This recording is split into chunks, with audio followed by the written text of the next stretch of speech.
we are going to learn some interesting fact regarding our country. So be attentive, watch seriously. Okay, let's start. How federalism practiced in our country. Before entering into this, let's compare the Indian states. What Indian states at the time of independence and now. What is the difference between the shape of Indian states? Let's see. First, you can see in 1956 in India there are what states like what you can see like Rajasthan, Ajmer, Merwara, Kutch, Saurashtra, मध्य भारत, भोपाल, मध्य प्रदेश, विंध्य प्रदेश, उत्तर प्रदेश तो अभी भी है, हिमाचल प्रदेश, उत्तराखंड कहीं दिख रहा है? नहीं दिख रहा है।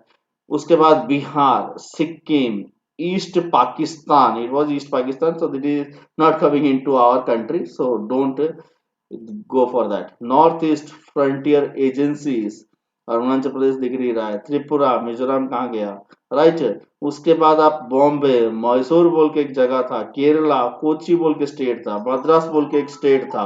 उसके बाद आपका आंध्र प्रदेश, हैदराबाद, बहुत सारे स्टेट ऐसे आपको यहाँ पे दिख जाएंगे, राइट। तो ऐसे बहुत सारे स्टेट यहाँ हैं। अभी दूसरे में हम देखते हैं, यहाँ देखो अभी का स्टेट क्या है, अभी का स्टेट का स्टैकअप देखो। इतने बड़े बड़े स्टेट थे, सब घट के छोटे छोटे स्टेट हो गए, है कि नहीं? देखो वहीं की नहीं हुए। देखो मिजोरम एक छोटा सा स्टेट, मणिपुर, नागालैंड, बहुत सारे छोटे छोटे स्टेट यहाँ पे क्या फॉर्म हो चुके हैं। उसके बाद ये सब स्टेट फॉर्म होने का कारण क्या है? हमारे भारत में ये जो क्या फेडरलिज्म जो है, हमारा कंट्री फेडरल कंट्री है, तो ये प्रैक्टिस कैसे हुआ है? क्योंकि हमारे भारत में जो स्टेट डिवाइड हुए हैं based on religions, based on the language speaking, based on the cultures, छोटे छोटे स्टेट को डिवाइड करके कंट्री को यूनाइट रखने के लिए, यूनिटी को बरकरार रखने के लिए कंट्री को छोटे छोटे स्टेट में बांटा गया है। आगे क्या हुआ इसको हम अच्छे से थोड़ा देखते हैं। देखो, constitutional provision are necessary for the success of federalism. That means हमारे कॉन्स्टिट्यूशन में जो भी प्रोविजंस लिए गए हैं, that is very very necessary to success in the federalism, but these are not sufficient. ये sufficient नहीं है।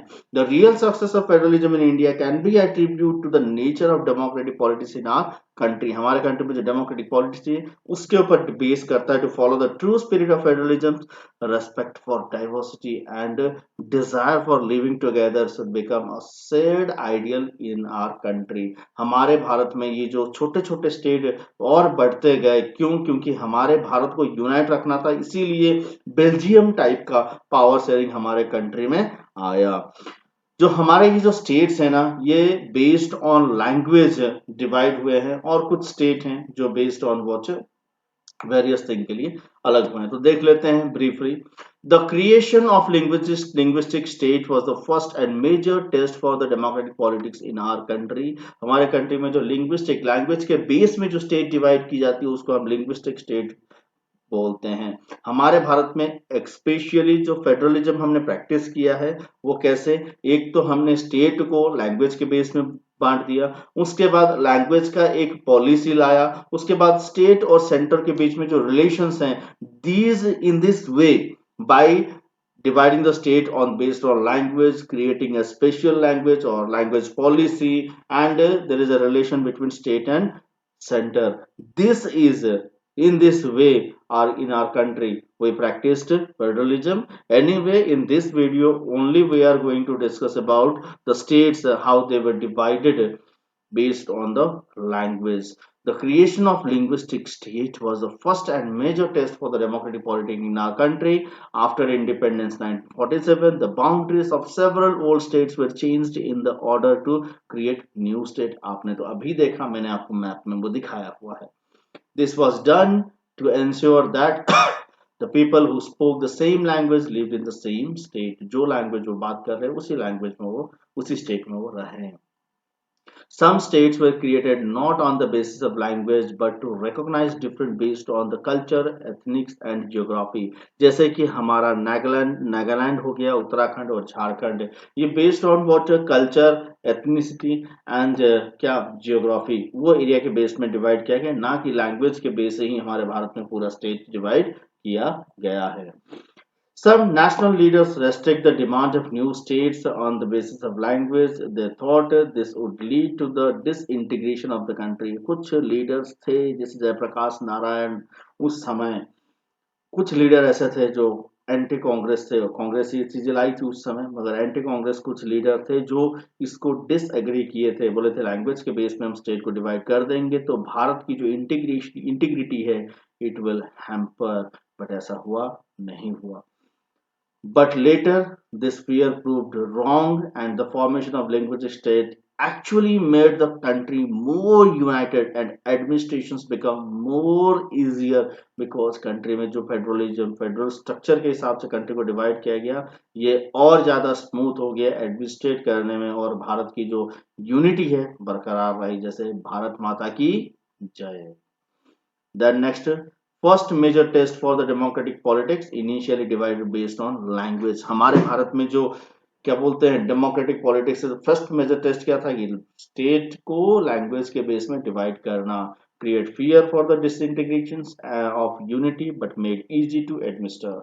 Some create based on culture, geography, ethnic like Nagaland, Jharkhand, Uttarakhand, same thing.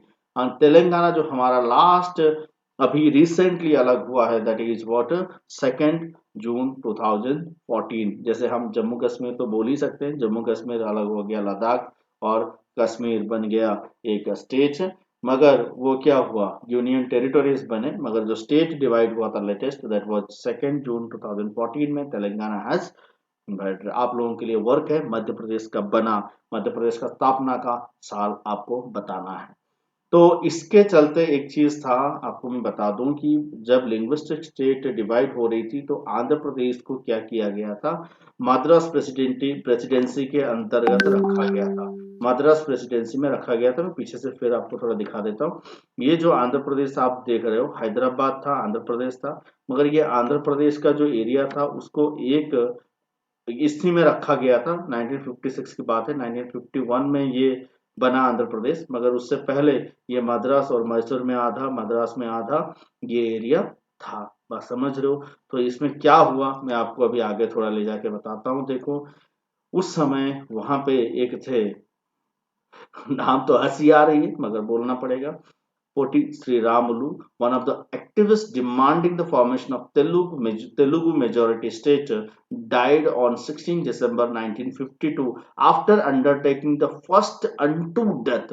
This resulted in the creation of the first state on linguistic basis of Telugu speaking people called Andhra state on October 1, 1953. तो ये समझ लो कि भारत में जब language state की बात आई ही नहीं थी, मगर ये पहला स्टेट था जो लैंग्वेज के बेस में डिवाइड हुआ था, जहां पे श्री रामुलु बोल के एक आदमी जो फर्स्ट अनटू डेथ तक गए थे, मतलब फास्ट किए थे उनने, बोले मरते मर जाऊंगा जब तक देश मेरा स्टेट भाषा के आधार पर मेरा स्टेट नहीं बनेगा तब तक मैं नहीं खाना खाऊंगा. तो वो मर गए थे. मरने के बाद क्या हुआ था, 16 दिसंबर को मरे और 1 अक्टूबर 1953 को आंध्रा स्टेट एक बनाया गया. इनका थोड़ा पिक्चर देख लो. यही थे वो आदमी जिन्हें fast unto death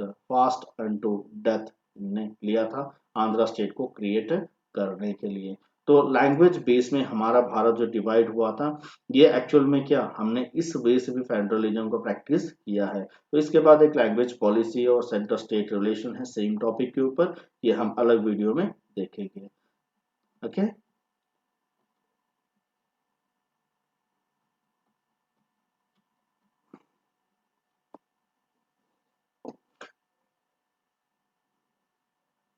thank you very much for watching. Stay tune, stay healthy.